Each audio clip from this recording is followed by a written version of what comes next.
I'm the general manager. I'm the leader of our brokers of 230 agents and coaching our top producers.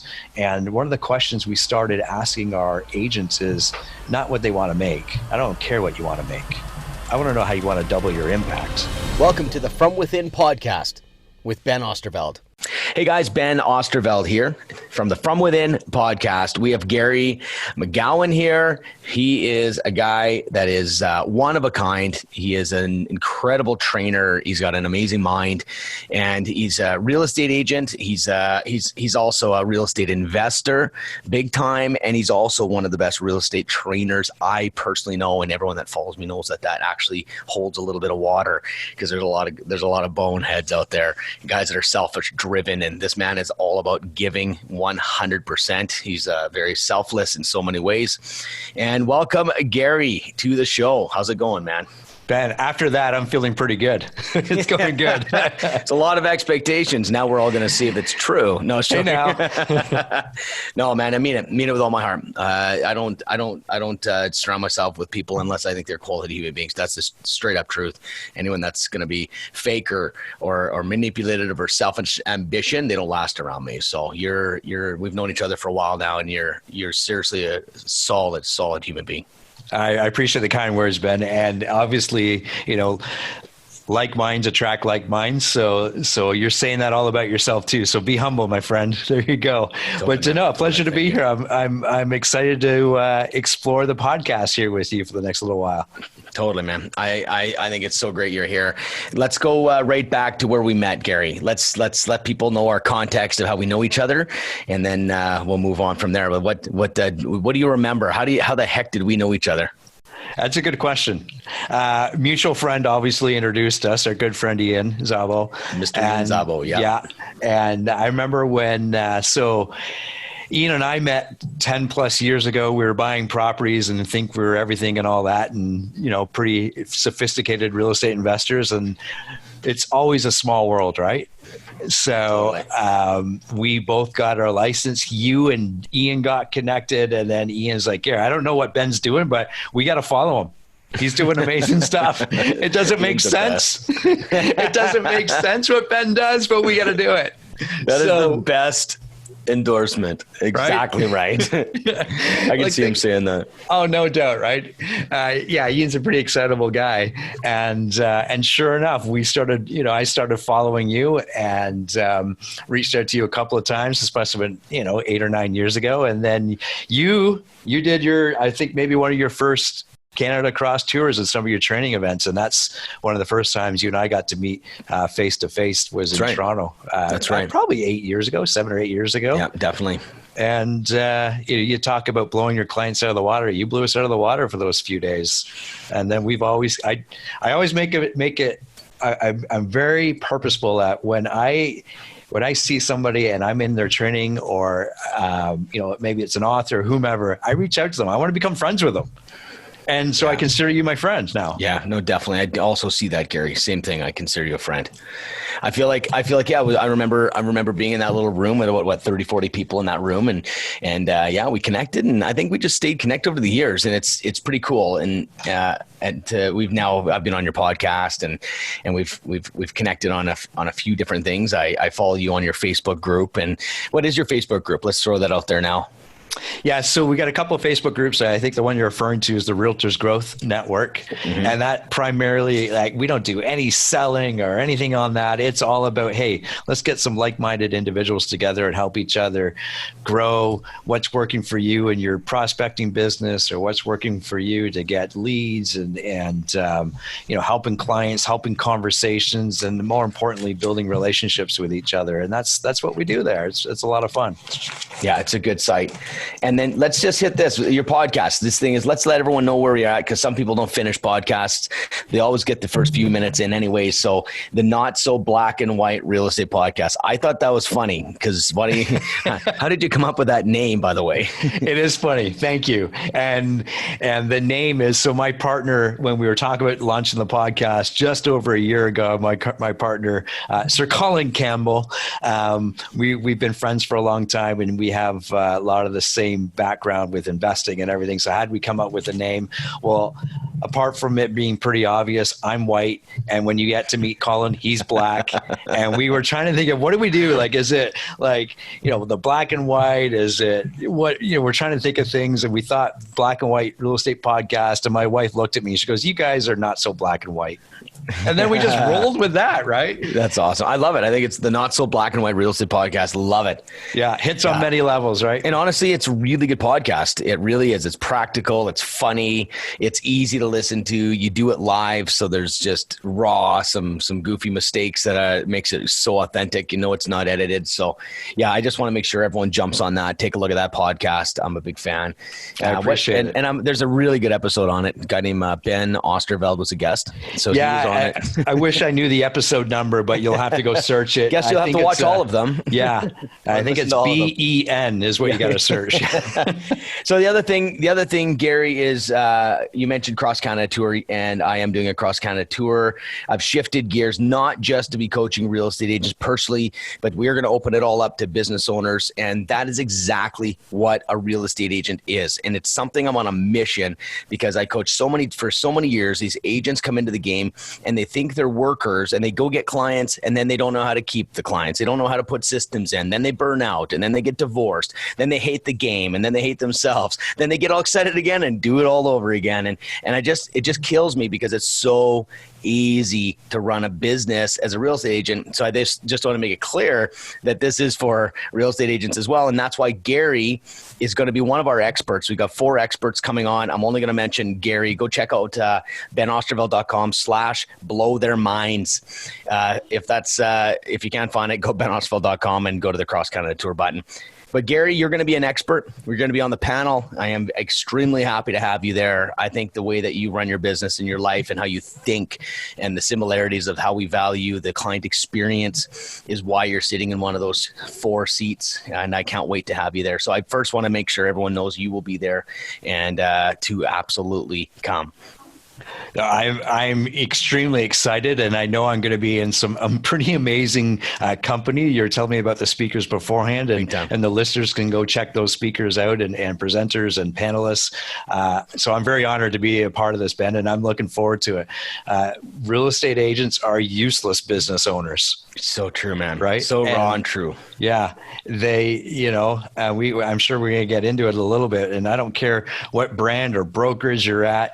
You need to be, I don't care who you are, where you are. The most important thing, though, is you need to be a business owner, and you need to learn how to be a business owner. So you're saying the most important thing. Absolutely. Yeah.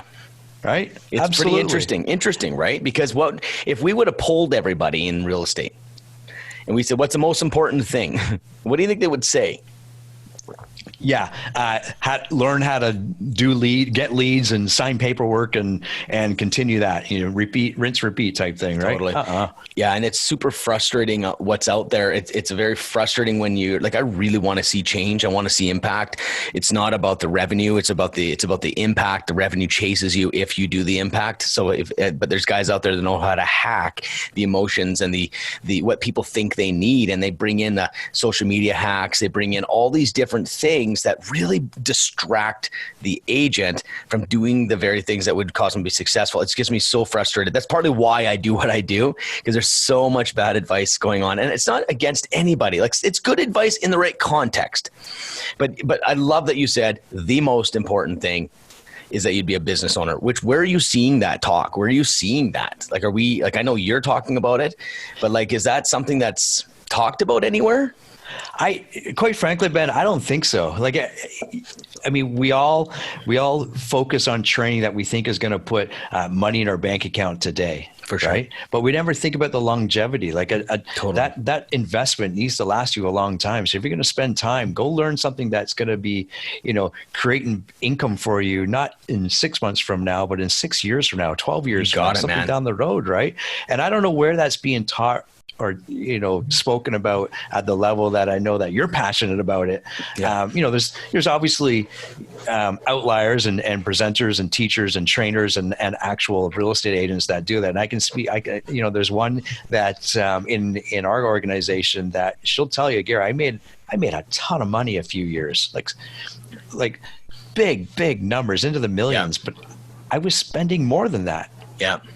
And in the last couple of years, she's totally refocused it, rechanged it. And now she doesn't focus on the growth. She focuses on the nets. And that's being a business owner, right? Totally.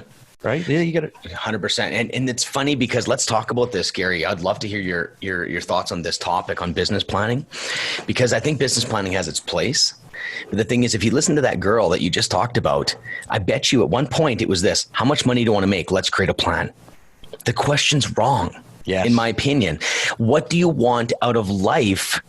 Let's create a plan and let's find out how much it costs. Now let's find out what the activity needed to get to that.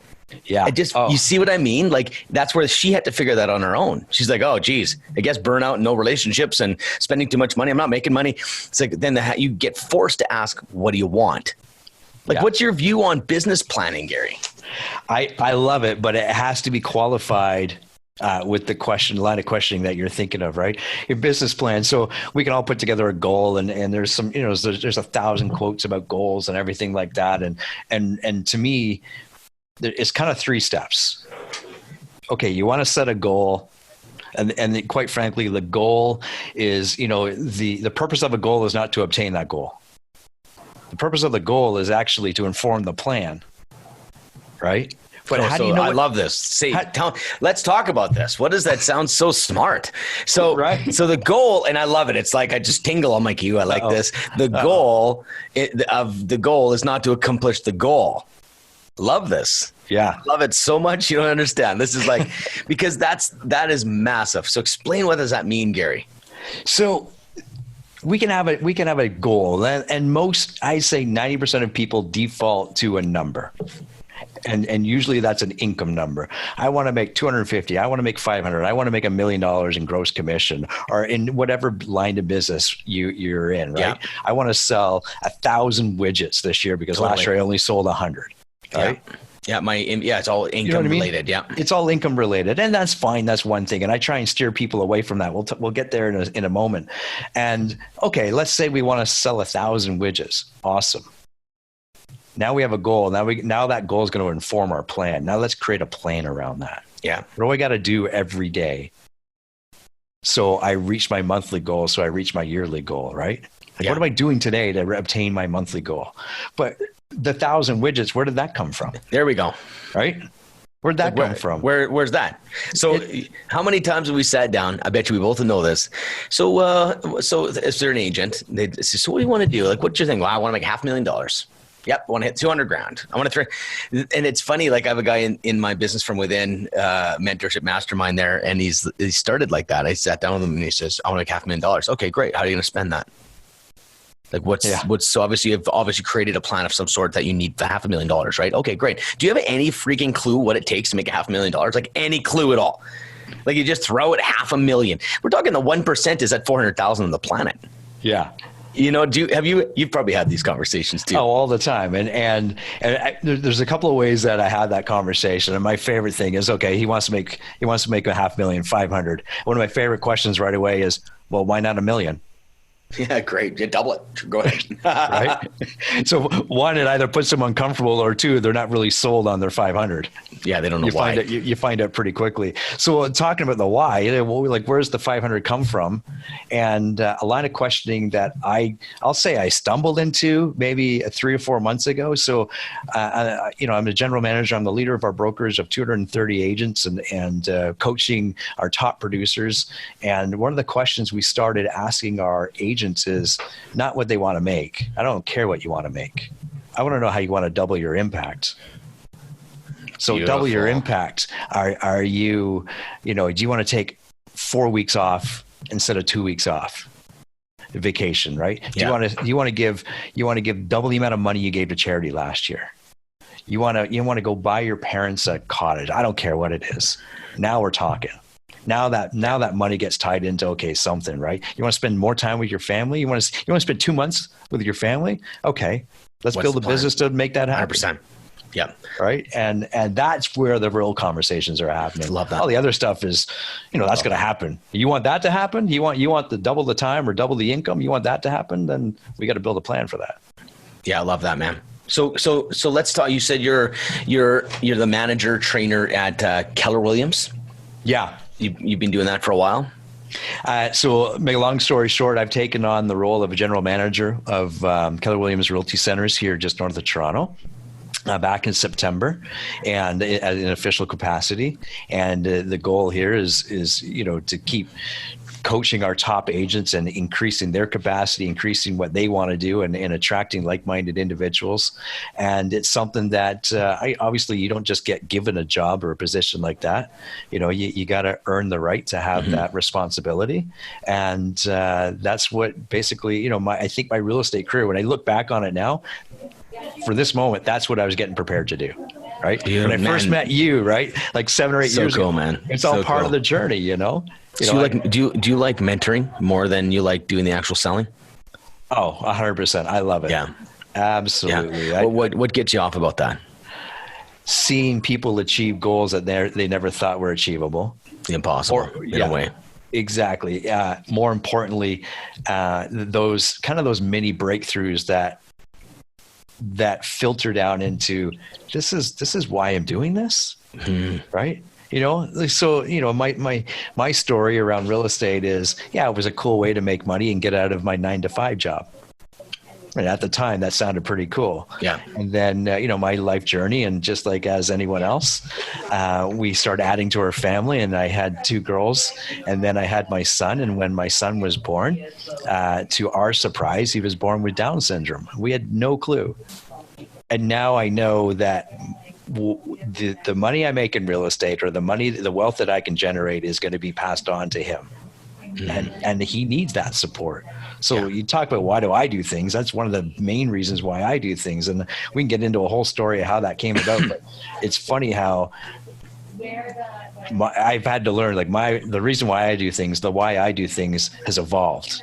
And I think people don't expect that to happen, but that's part of life. That's part of our journey, right? Of course. But Ben? I actually think that's how it works.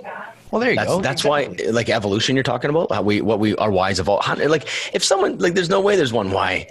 It's because we're fluent. And I really believe that, man. I think that if we don't evolve, we go extinct, is my belief. Yeah. If you look at tribes in Africa, there's some tribes that are refusing to take toothbrushes, and they're refusing to get dressed, get part of society. They're literally dying off, and they will have no tribes. It'll eventually go extinct. Same with religions, and same with all these different things. If there's no evolution in it, the real estate industry is a very good example. Is that there will be many big names. I truly believe that RE/MAX is behind its times. I believe there's some things happening. I think the people need to evolve. We have a very, very high-paced society, very high-paced knowledge base, very speedy information. If we are not willing to evolve, so not just our why. I think if we're not willing to do our why, you're going to get stuck. Because if you go back 2 years, what was your why? 3 years, what was your why? Well, it's because our perspective changes. We know more. Yeah. And I feel so I'm a big believer in you have a why today, but don't be stuck in it. Have an evolution, but the constant be looking for that. It's just a flow, right? You need to, because I think along with what you're saying, and to add to that is, if you're focused on your why from 10 years ago, and granted, it may be the same, but for the majority, I think it's different, or at least it should be. Of course. You're probably missing out. You're probably not playing with a full deck of cards, right? Or even full speed, full out could be exactly. Holding back. You're holding back because you still want to hit that goal from 10 years ago, and life's moved on, man. It's moved on. And the other element that I had to learn, not to say I learned the hard way, but I had to learn it, and I think it was just through experience in life, is how many times have we lived somebody else's why? It's amazing. Tell me about that. Right. I was living somebody else's why, and it took me a while to figure that out. I love my family, love them. My parents and my sister do some amazing things for a not-for-profit organization. They basically donate all their time to run this organization. They go all around the world and help developing countries. They do some amazing things. And my thing was, well, the more money I make, I can give them. Yeah. To make that happen. And then, my son came along, and I realized, that was more for them. It wasn't really for me. It wasn't for how it's going to impact me. Right. It's good awareness. We still give, and don't get me wrong, we still give and support and everybody. Yeah. But the motive evolves too, right? You become more aware of your own your own self-worth and what it is. Like it's come a lot of internal self-worth, and even when you have your son and what matters, and like I get it. Like we evolve, and I think that we have to, as we evolve, it's tougher because you actually have to let people down to evolve. That's the tough part, right? Yeah, it is. And I think that's one of the biggest things we need to embrace is letting people down, to follow the gut, to follow what we truly believe is right. Yeah. I think we lose ourselves in that process. And that's, again, that goes back to it giving yourself permission to evolve. Yeah. And change. Yeah. Great topic, Gary. Love it. I think about guys that get stuck in their goals, and I think about relationship, do a lot of relationship coaching. When you're coaching a human being in business and you don't do relationship coaching, I think you're a half coach, because 99% of everything comes from the internal relationship, and then the relationship with others, and then your business is an arm of who you really are and how your personal life is, and that's a whole other topic. But I see a lot of guys that are getting stuck, like an engineer type, that get stuck on their goals. Right. And there's an evolution that's really forcing, like the wife wants to go somewhere, wants the family, but their goal's not fitting anymore, and they hold on to the goal and they lose their family because they become so controlling. So it's just to kind of circle back, is that if you get stuck, you're going to hurt your relationships if you seriously just stick in your one goal or your one why. I think fluid is our DNA. We need to be a bit more fluid versus stuck. But I'll go crush a plan, man, but I'm not attached to it anymore. Like I got this cross Canada tour. I'll shut it down in 5 minutes and take a loss. The whole thing, shut it down. Yep, we're done. Sorry, Gary. I've shut it down. I've canceled it. You know why? Because I can't be attached to it. Right. You just can't. And I think that's where flow happens, right? I think we get so stuck in our own ideas. How the heck do I know the plan? Like there's something so magical. Like if I would have gone back 3 years ago, I'd look back at that guy and be like, geez, now I'm more evolved. And it's like, oh, so how do I know? We don't know. There's a level of faith that comes into living. There's a level of something we're connected to bigger than ourselves. I have that sense every day. And then the fact that we may know all the answers, that's a pile of crap. So we have to realize that there is something other than just our mind and our own experiences and our heart. It just feels like we're connected in some level, and the world all knows that in different ways. So I think we have to be able to be open that we don't know the answers. And I think if we do that, live unattached, but go after your life you want at 100 miles an hour, I think it's a really neat balance to stay in. For sure. And I think the other element to that, and perhaps something we kind of, not to say you and I have overlooked, but just in our own discussion at the moment, is how aligned is your family with your why or your reason or your plan, right? Like my why, I'm quite confident is the same why as my wife's. Very confident, right? Because we're in this together.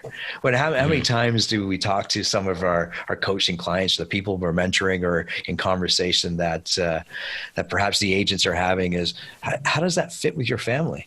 Have you ever asked them? Yeah. Have you ever talked to them about that? You ever talk to your wife or your husband, your spouse? What do they want out of this? Mm-hmm. And I think that's the missing element is, I'm going to go do 100 transactions this year. Yeah. Well, that's going to take a lot of time away from your family. How do they feel about that? Right.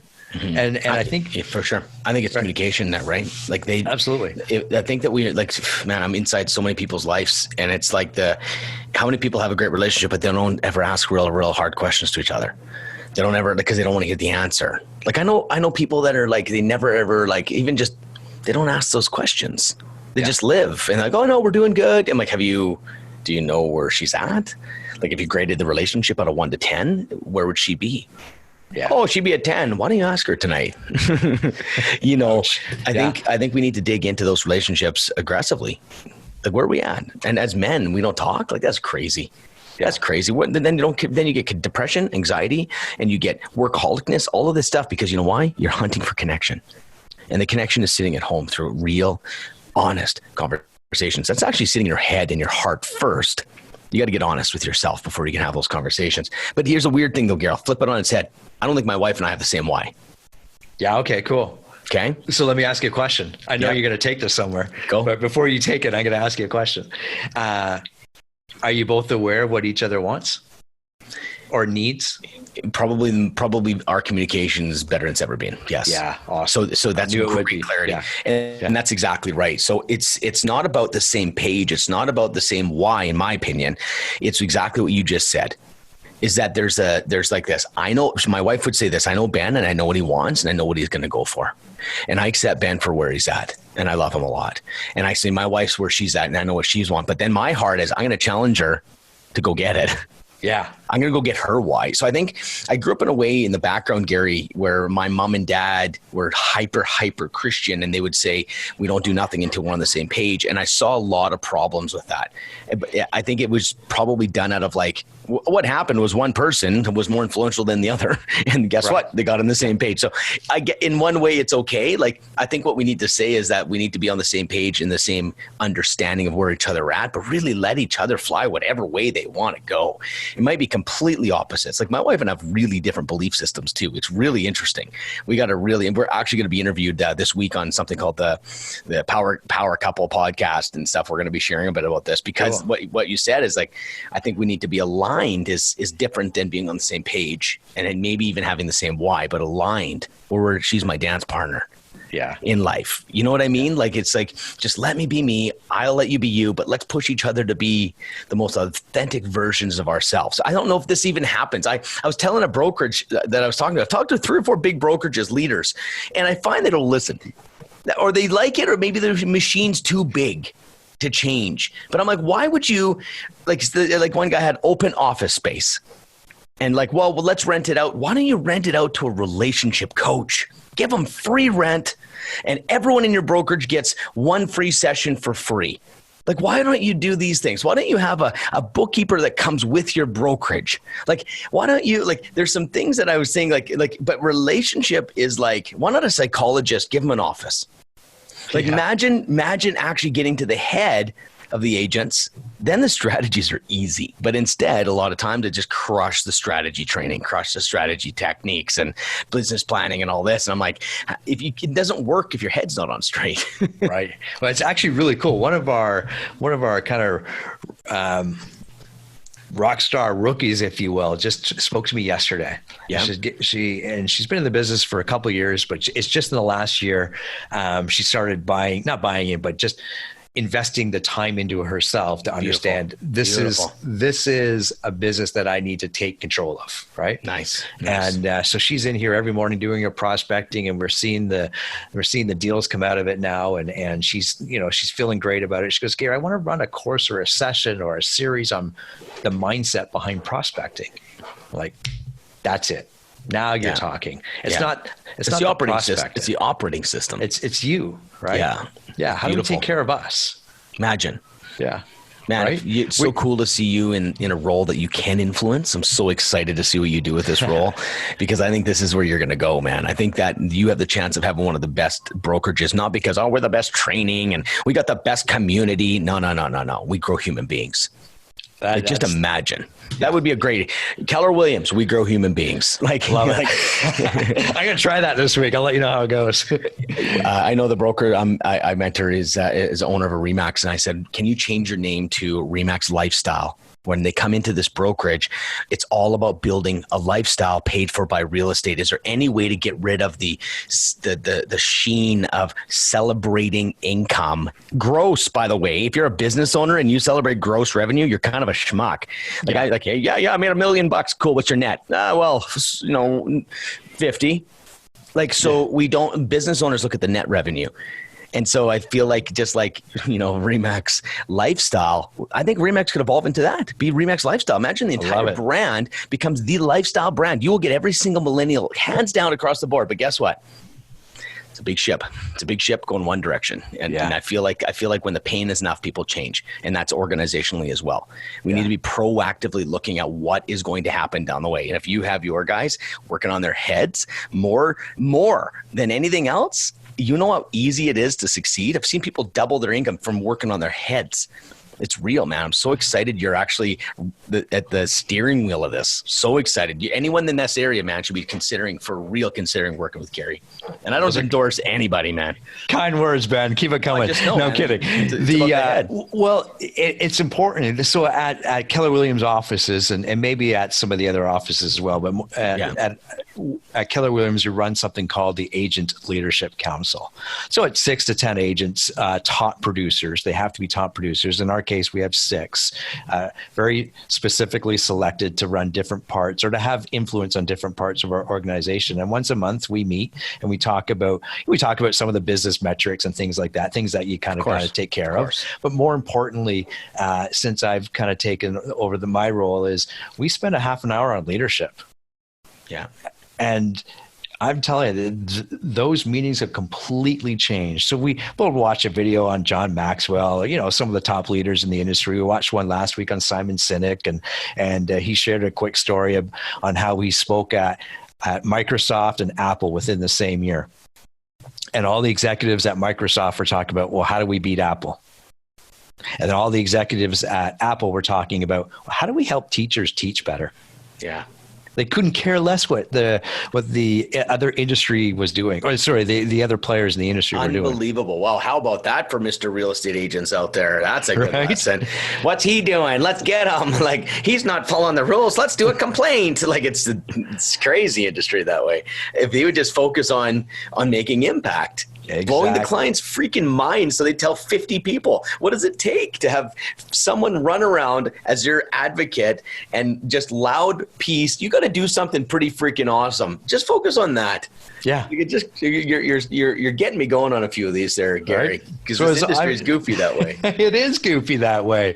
And we're programmed to do that. And I'm like, let's just break the programming. Let's just change that. Excited, man. I'm excited. That's why you're on the show and you're doing these things. I'm looking for people that are wanting to change and evolve this industry. I mean, and it's quite frustrating industry in so many levels because it's so old school, and super excited to see guys like you and at least willing to go through the process of considering that maybe it's the person running the business might need some development too, versus just the right tactic. Well, make your 10 calls a day and you're going to be fine. Well, yeah, but why aren't you making your calls? I don't know, but that's the answer. You should just do it. Why don't we do accountability partners? Like, they don't know how to actually grow a human being.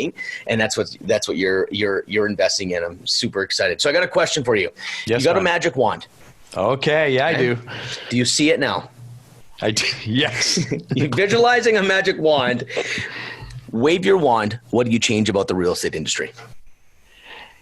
What do I change? It's got to be about your client. Okay. All right. If you're in the business to create opportunities for people, then you got to focus less on, hey, when I go to a listing presentation, I was top realtor of the year. I was this, I was that. I was, I've won 19,000 awards because I'm the best. They don't care about that. They don't care. That's right. So you would change how more about the client than about the agent? Is that what you're saying? Well, so here's what I'm saying, Ben. That was let's unpack that a little bit. Sure. I want to change the conversation. Okay. I want to change what agents are saying. Awesome. Right. I want to show agents that, when I go do a listing presentation, I got my fancy presentation and my book and everything, but man, we don't get into that until it's needed. Like, I'm sitting there talking to you. I'm creating a relationship with you.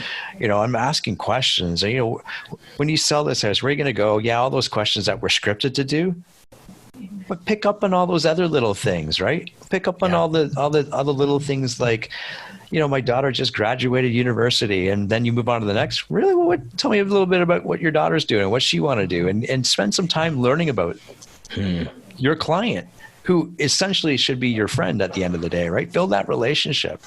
And it's all about, like, you knocked it off the park, or said it at the top of the podcast. It's about relationships. And so if we unpack that question a little bit, it's how to build relationships, right? Very cool. I had a friend that would go in and he would sign listings like boom, boom, boom. And then about 3-4 weeks into the listing, his clients would be mad and yelling at him and everything. Systems, what's going on? And I'm like, okay, hang on a second. When you tell me about your listing presentation, let's just back this up a bit, right? Yeah. He goes, I go in and I'm there for about a half an hour and we sign the paperwork. Yeah, it's always half an hour for the top producers, and for me, it's sometimes I don't do it anymore. But how many hours? It's up to 3 hours sometimes, 2 hours, hour and a half at the minimum is the length of time is usually for our team. Right? Why? We don't talk business for at least 40 minutes unless it's a guy that's a logical mind. And now this comes into personality training. Of course. If the guy goes, just tell me the price. Okay, you're that guy? Okay, fine. You're 425 and it'll probably sell within 60 days. The reality is you're going to go for 415 in this market, or you're going to be sitting unless you want to sit. Now, do you want to tell me, you want to know how the heck we're going to do that? That's how you respond to the guy that wants to hit you between the eyes. But other than that guy, but then you're still there for a while. You got to have a relationship, right? You got to build that relationship, and it takes time. And so authentic too. Yeah, he kind of refocused what he was doing with the listing presentation and started building that relationship. Beautiful. And now his deals are like boom, smooth. And if he's got to go back to the clients and say, "Listen, we got to change the price. We got to do this," and the feedback is entirely different. So here's here's a really cool technique I stumbled on just through coaching for a while. Is that on that note, what I do is instead of saying like what you just said is great, but then I came up with like a how. How do you do it? So watch this. Go into every meeting thinking of what gift you're going to buy them. I like it. So now watch this. Hey, Gary, how you doing today? Good. Okay, cool. Oh, I noticed you got a boat out front. So you fisherman? Oh, no, that's I don't get to go fishing, but it's okay, cool. So then you're not to that one. But if it was fishing, I'd say, okay, so no way. So what kind of fishing do you do? See, now you're hunting for the gift. See, now what's happening, the side effect is relationship. Yes. Because I'm going to go, Gary, what do you like to do for fun? You'll come up with 5 or 10 questions to hunt, because you can't give them. If you're given a gift card or just a generic gift, please, guys, you're wasting so much opportunity to have 4 or 5 referrals within the first few weeks of them closing. That is the most important part. But the thing is, if we're hunting for the gift, you then learn about them, and it's extremely it's a really cool questioning. It's like, Gary, what do you like? Oh, you got kids? No way. Have you done holidays? What do you do for fun? Or so are they Lego? Or are they music? Oh, they play music. What kind of guitar? Is there like a super favorite guitar they use? Oh, no way. Do you have to replace strings all the time? I'm hunting for a gift. Is it strings? Like, is it Gibson a good name? Like, where do you do lessons? Have you done lessons? I can buy them lessons. I can buy them strings. I can get them a guitar. I can is there a favorite composer, or is there an artist that you like? They're like, this guy's amazing. I'm like, hunting for a gift. Yeah, I love it. I'm using that next week, by the way. So thank you. Done deal, man. It was a side effect because I started realizing, holy crap, the conversation's 50 times better when you know the end game of why you're there. Because I'm already sold their house. See, that's now the law of attraction at work as well, is I already see it happening. Right. You don't walk in and like, I'm trying to get the listing. No. I've already got the listing. I'm looking for the closing gift. Yeah. So there's a really powerful, energetic state when you come in, and it's like this not forced. It's just this natural stumbling to confidence. Oh, absolutely. You know what I mean? Because you're like, I've already got the sale. Like, I'm just wondering what we're going to buy you. Oh yeah, great. I forgot I got to price your house too. Oh yeah, I forgot about that. Forgot to get a contract and listing and all the. Yeah, you got to negotiate off. No. What are they going to buy when I close this deal? Way different energy coming into it. Well, it's way different. And really what we've done, and I know you do this a lot with your clients as well, is let's just change the question. Totally. Right. And then that's exactly what you did. In a sense, right? Instead of, teaching your agents how to build relationships or step by step. Yeah. No, you only need one question, but we're just going to change it, right? Yeah. So something similar that we're doing when we have a program for our brand new agents and how to get them into the game and so forth. And it used to be, go get your 10 contacts a day. So by the end of the week, you have 50 contacts and blah, blah, and they had to keep part of input them into their tracker so we can keep account of it and everything. Yeah. So we're still going to do that. And then we changed it. I was like, in the next 2 weeks, you're going to get an appointment. You might have to call 500 people. I don't care. Call 2 people. You get that appointment. That's the focus, right? See, it's just as simple as what you did. You change the question, change the outcome. And then because there's human beings and we're all so different, we as leaders have to adjust to the people. And that's the one thing about leadership, because now you've got a couple ways to try to motivate them to find the way that works. Everyone different. There's planning personalities, there's wing it personalities, there's logical minds, there's feeling types, there's organized and disorganized. There's so many different types. If we can be versatile like that, which you're doing, you shifted it. You shifted the question. And if it's gotten better results, great. But also know that we might shift back to the hardcore 10 calls. It depends on who they are. You know what I mean? Yeah. It's cool to see that. So if you were to give advice to an agent, brand new out of the gate, what's the first thing you tell them? Fancy business card? Yeah. Go, here's your fancy business card. Here's your 1,000. Go knock on some doors. Yeah. So what's the advice, Gary? Don't be afraid. Don't be afraid of your own success.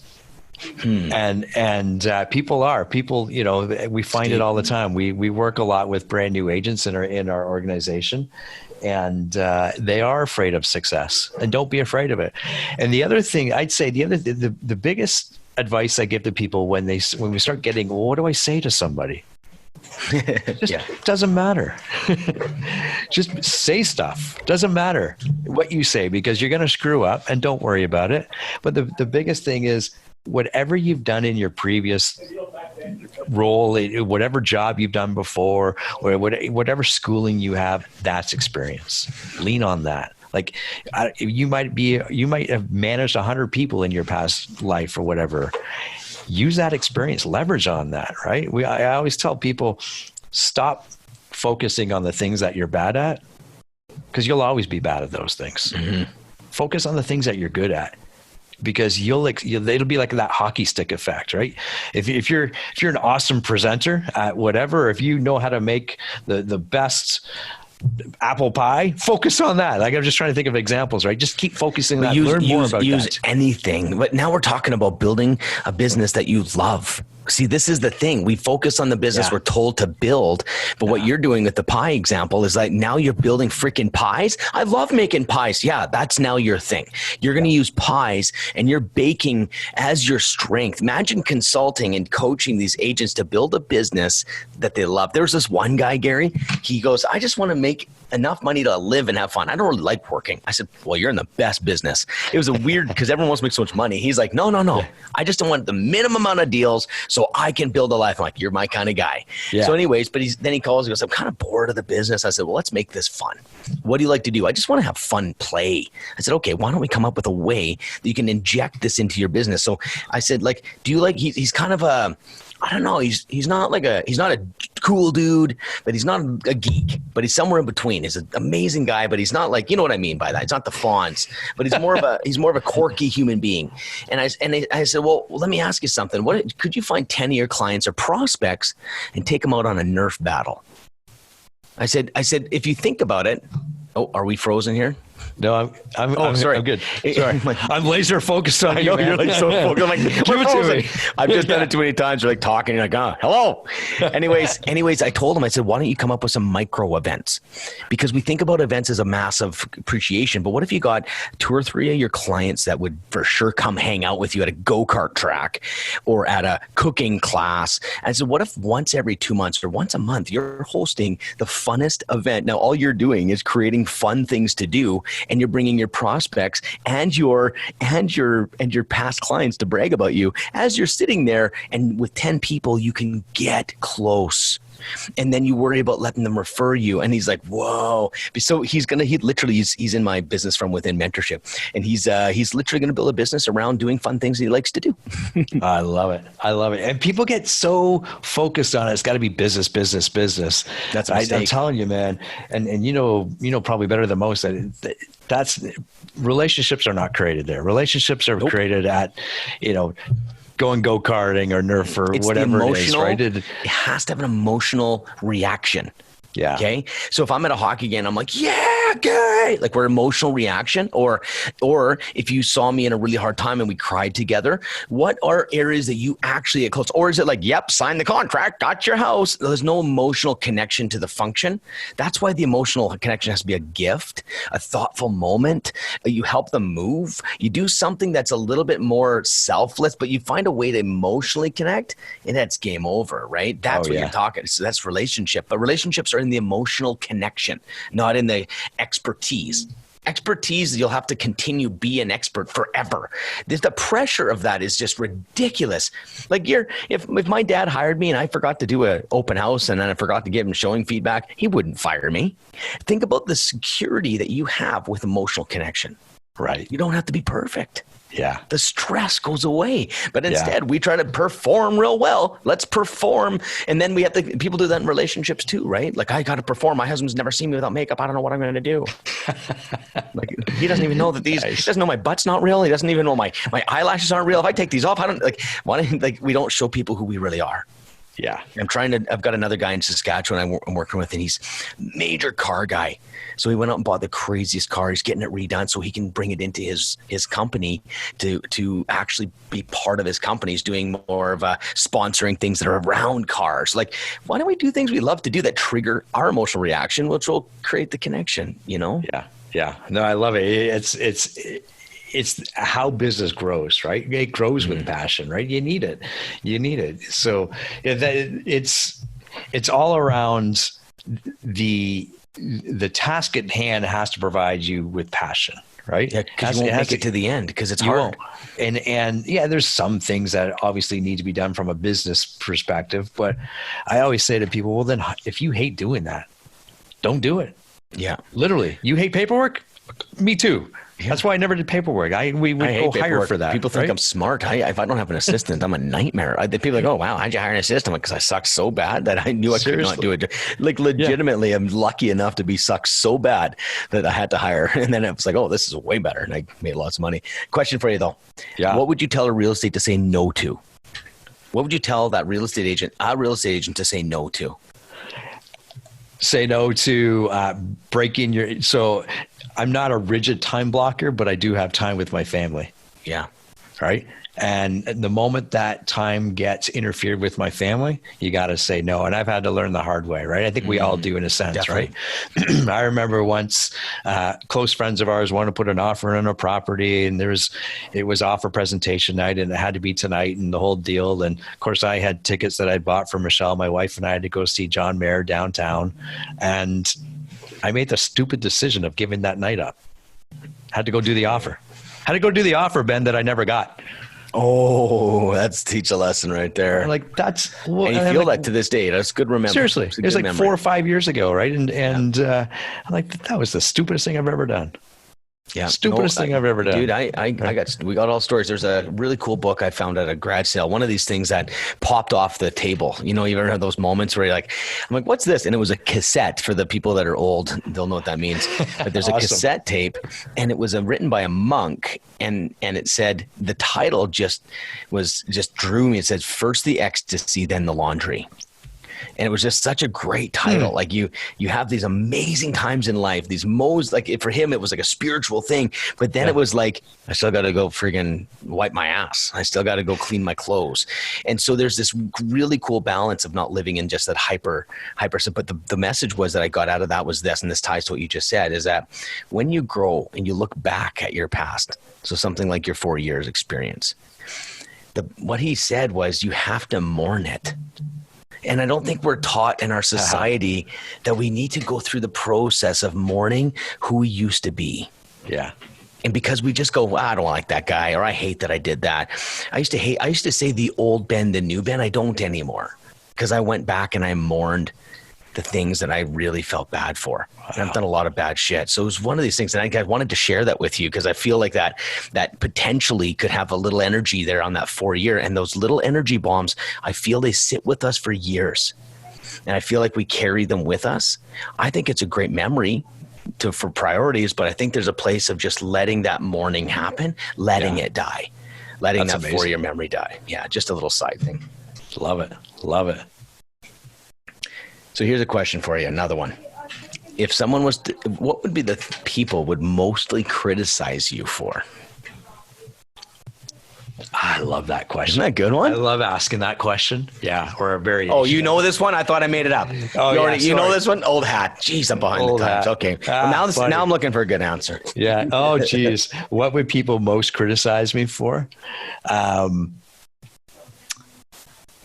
That's great. Sometimes being too nice, but there's that whole saying is don't mistake niceties for somebody weakness. That knows for weakness. And I I'm always the person that sees the positive in people. I'm always the glass half full, right? That's just the nature of who I am. And I think that's the energy that I bring. I know that's the energy that I bring. And it's interesting. And I think you're like-minded in that way. Yeah. When you get around people that aren't like that, it sucks the energy out of you, or you gotta double up on your own, right? But they see it as the exact opposite. I can't stand this guy. He's always smiling. There's no way anybody can be that happy. Like, you know what? Spend a day in my shoes. You can be that happy, right? Like you can be. If you don't think you've won, and you're in Canada, you're in the States. Like if you don't, like I've been to Ethiopia, I've been to Peru, I've been to these places, and it's like you can't. If I lived on the streets, do you know what's cool about this country? They feed and clothe you, and they give you a place to sleep. Yeah. That's our worst case of financial ruin is bankruptcy. I mean, don't worry about all those debts. You're good. Start again. Yeah. These are our worst case scenarios in this country, Gary.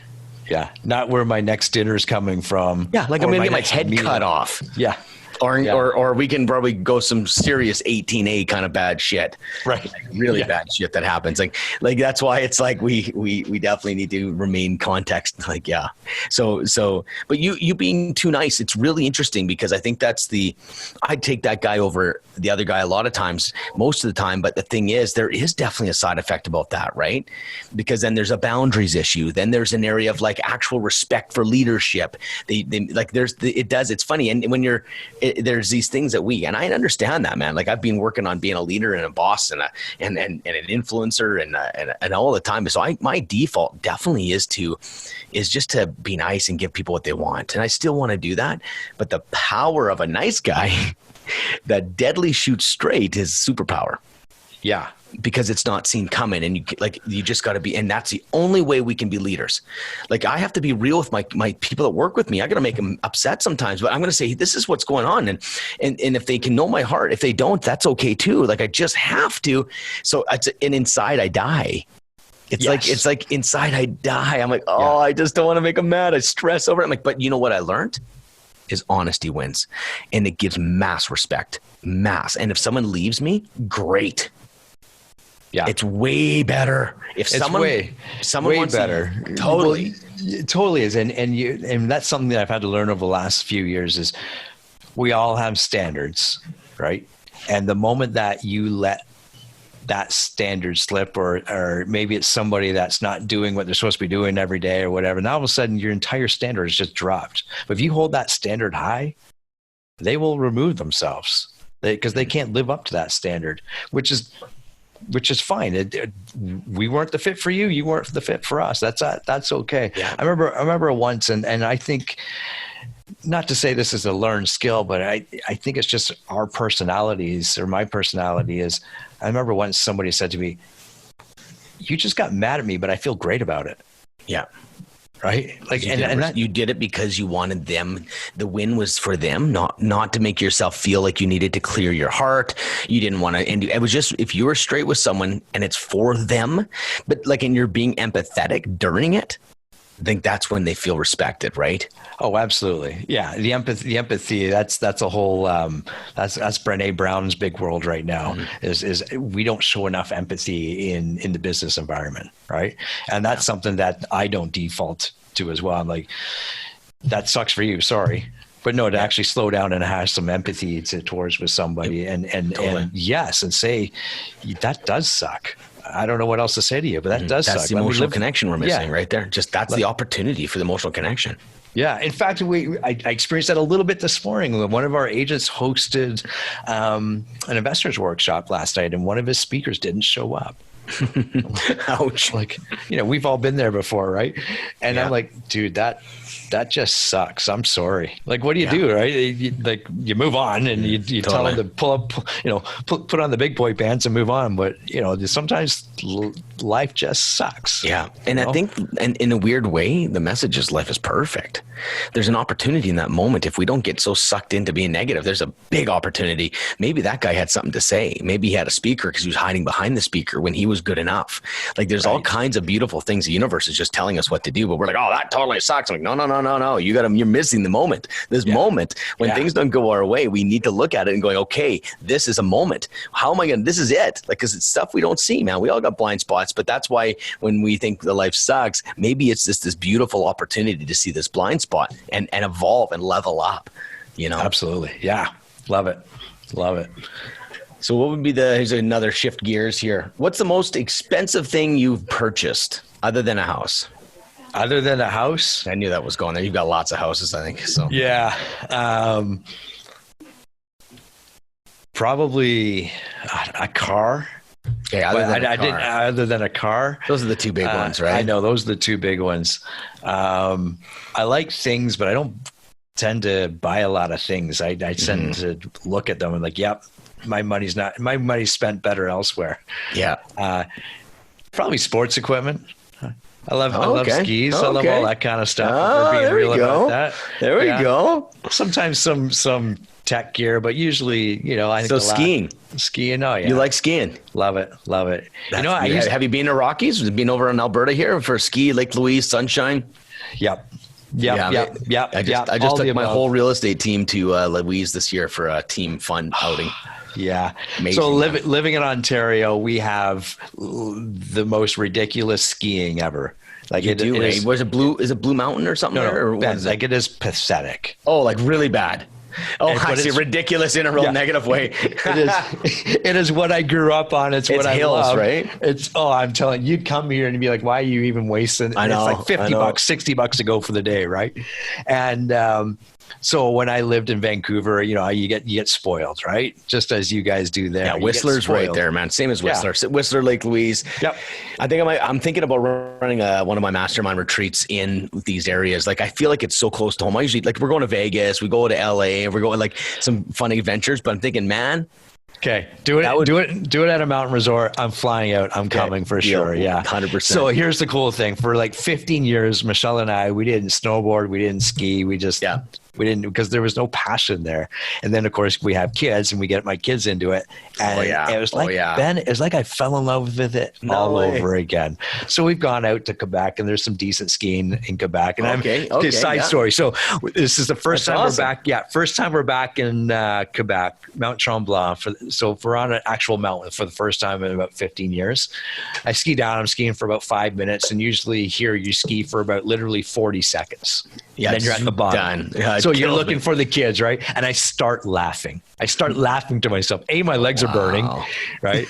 And then B, I'm like, where's my kids? And we still have like 3/4 of the mountain to go or whatever, right? It was pretty awesome. I love it. I let things you can do.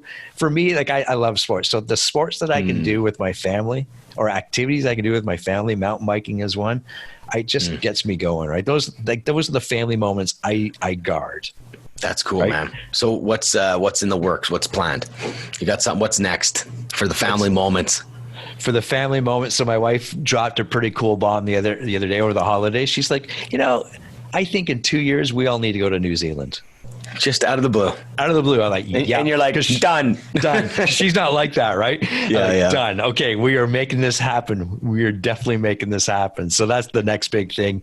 I don't know what we're doing. We love doing our vacations. So we got a few weeks booked off this summer that we just booked. So we're starting to talk about that. And we're dreamers. Like we'll do anything from like stupid, funky, hilarious road trips to Disney World to the normal type mom and pop type vacations, but we'll do it all. We love it. Love it, man. And I think if you don't do that, we don't have to get deep into it because our time's getting tighter, but I think people miss living, and what happens is they burn out. And what's crazy is that they go so hard, they find a lot of success because they can hustle harder than anyone else, but then they forget to live, which is our recharge. And then what happens, they hit burnout, and that's 90 days to recover. But during that time, you're at like 20-30% energy. Yeah. You're avoiding phone calls. Like the cost is so effing high. Go take a 10-day vacation, spend $10,000, come back and remain at 100% energy. And you lost 10 days and 10 grand. But if you went 90 days of burnout, which at least that happens, some people lose their career over it. How many deals would have you lost? One effing good deal. Who cares? It's one deal that you would have, like, it would have cost you $30,000 not to go? Yeah, we had vacation. We had one of our top agents in our company, and you could see it, his trends every year. August, September, he would just tail right off. Totally. And we were chatting a couple years ago, realigning his personal time, and he started taking more vacations earlier in the year to kind of stay recharged, as you were saying. There it is. And his business went. Not to say the hockey stick, but now he's got a nice stable business throughout the year. The downs are way less. Oh, yeah. And they're easier to mentally take. Do you know what? On my team, what I have is when I brought someone on a team, I say, I'm not here to give you deals. I'm here to give you a system in place, and you're going to get a lifestyle. So when you're gone, you don't got to worry about nothing. And I want you to take lots of holidays on my team because I don't want you to burn out. So Colin goes to Burning Man. Adam goes away probably 6 or 7 times a year, sometimes 10 days at a time. Like Adam sold 55 properties last year on my team. He was away probably 5-6 weeks. Yeah. Like it's literally, this is why I know what people want in the business. In the real estate business, is they want to have a life. It's just not told that way. And like, why not join a team that just takes care of everything for you? I love it. And then, like that's what we have. So if you come on my team and you're wanting 100 deals, you're not getting it, but I'll teach you I'll give you opportunities to sell, and I'll give you an opportunity to have a life, and I'll guarantee you no burnout. Yeah. Well, there's this line out there that,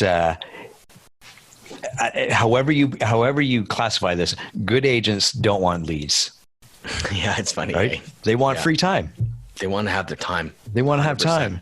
And if you're joining a team or joining a brokerage because they're going to give you leads, join a brokerage is going to teach you how to build a business. That's what I tell our people. You don't need much. You don't need many deals to make a living. Like you just gotta. You don't like people unless that's what these team leads are just. I think they're suckering guys into saying all they do is pay $2,000 a month for a lead gen site, $3,000 a month, and they just hammer leads and say, "Well, I've sent you 450 opportunities. Why aren't you doing it? Give me 50% of everything in your mom's house." It's just terrible. It's not the way to do it. That's been done that way so long. That's why there's turnover. Judge your business by how long people stay with you. How about that? There's one of our podcasts that we're launching and releasing in a few weeks is the number one agent in Philadelphia. Right. So we got to interview him just before Christmas. Yeah. And he was at a different brokerage and he came over to Keller Williams. So we had the opportunity to sit down with him. One of the coolest guys from Philadelphia you ever meet. Oh, really? And Mike McCann is his name. And he's had his team for 25 years and some of his team members have been with him for 20 plus years. There you go. I'm like, that's a guy I want to follow. Whatever you're cooking. I guarantee you once they're good enough, you give them a piece. Oh yeah. Like there's a whole bunch of ways to do business. That's awesome. Yeah. That's going to be a good one to listen to. Yeah. So Gary, we're coming up to an hour and 14 minutes or so, 15 minutes. I just wanted to ask you to ask me a question. If you have, I always ask my guests at the end of each show, I like to turn it around on me because sometimes a good question can get me and I like to learn from the people that I bring on the show as well. So, if you don't have a question, that's fine, but I want to give you an opportunity to ask me a question. Ben, I've always got questions. You know that. You don't have to worry about that. So one of the questions we like asking is, okay, what are you asking of yourself lately? What am I asking of myself lately? So you lead people, but what are you asking of yourself lately? Okay. So I always try to be as honest as I can. Yeah. I think I like to throw myself out of a plane in honesty. So the first one's easy. I'm dropping 20 pounds. That's already a decision made. Awesome. I've already dropped 8. It's just a matter of saying my body got a little older. I don't like that. Oh, I'm getting old. That's how it is. I say that's crap. I think that might be some reality, but I think at the end of the day, I need to take care of myself. And so I've had some injuries, like just my shoulders, my knees. And I'm like, you know what? If I'm less weight, that's step one. Yeah. So I'm doing that for myself. Now, the other thing is since the new year, I've had a bit of a craving for something I haven't had in a long time, which is the spiritual aspect of my life. So I've gone through quite a journey. So I'm into this. I've been reading some books and connecting back in with, like, I'm very much about trusting myself. Don't look outside of yourself, because a lot of people look outside of themselves in a weird way where they find people that have the answers when they really should be looking at within themselves. So I want to make that very clear. My entire life mission is look within, you have the answers. But lately, just something inside me that I'm just looking and doing for myself is looking outside myself right now. I'm looking outside myself. There's a little bit of a hunger for a connection to, I don't know if it's my source or connection to a spiritual side of things. But at this point in my life, I'm taking a second, and it's a subconscious. It just feels right. And a few books have come my way, and I'm like, yeah, I'm going to look into this and let that happen. Or maybe I go back into spending some quiet time in meditation and different things that I haven't done in a while, where I feel I'd like to give myself that connection. I feel in a weird way, it's just a sense to get ready.